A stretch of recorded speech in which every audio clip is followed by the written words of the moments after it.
I fell into conversation with a constituent, a middle-aged, quite ordinary working man employed in one of our nationalised industries.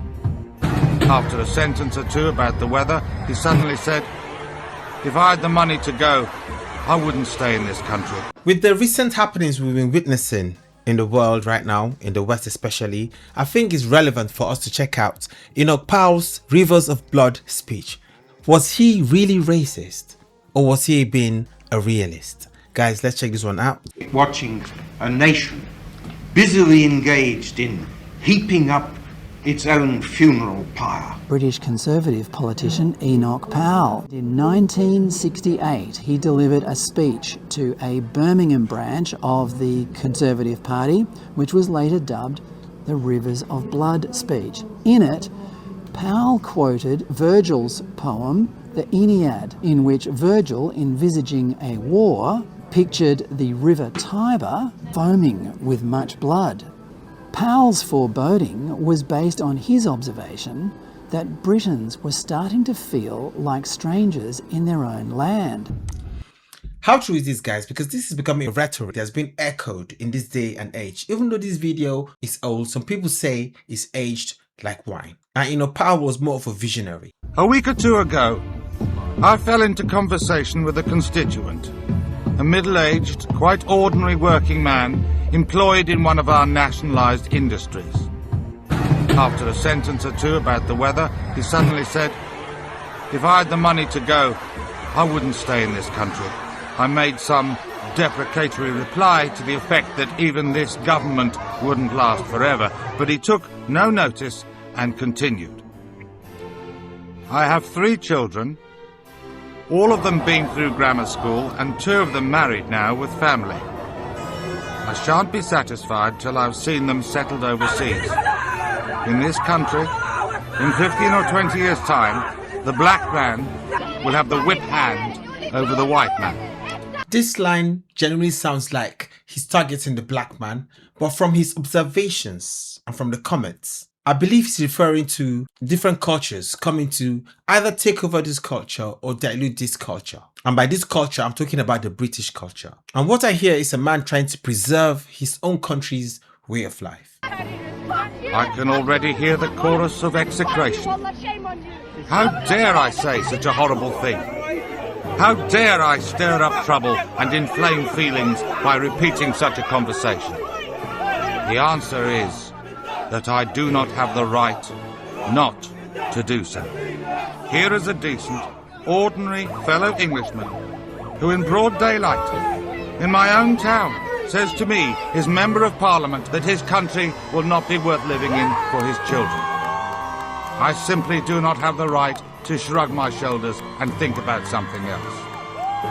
What he is saying, thousands and hundreds of thousands are saying and thinking. Not throughout Great Britain, perhaps, but in the areas that are already undergoing the total transformation to which there is no parallel in 1,000 years of English history. Those whom the gods wish to destroy, they first make mad. We must be mad, literally mad, as a nation, to be permitting the annual inflow of some 50,000 dependents, who are, for the most part, the material of the future growth of the immigrant-descended population. It is like watching a nation busily engaged in heaping up its own funeral pyre.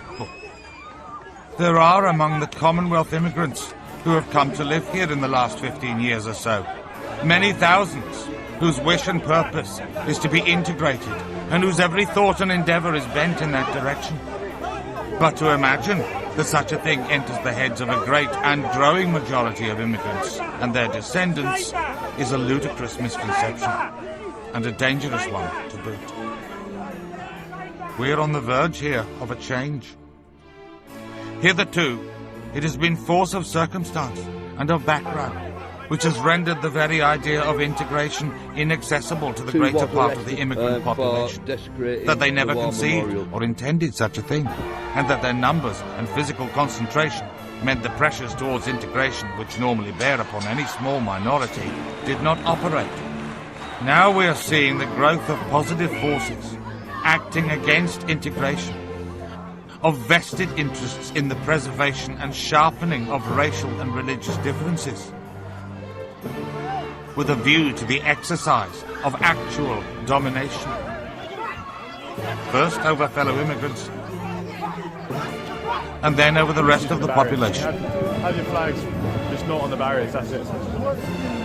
And yet when they march down with hundreds of Palestinian flags, you won't say a word. There's way more of them than there is of us. As I look ahead, Did he just literally say that? There's way more of them than there is of us. I am filled with foreboding, like the Roman. I seem to see the river Tiber foaming with much blood.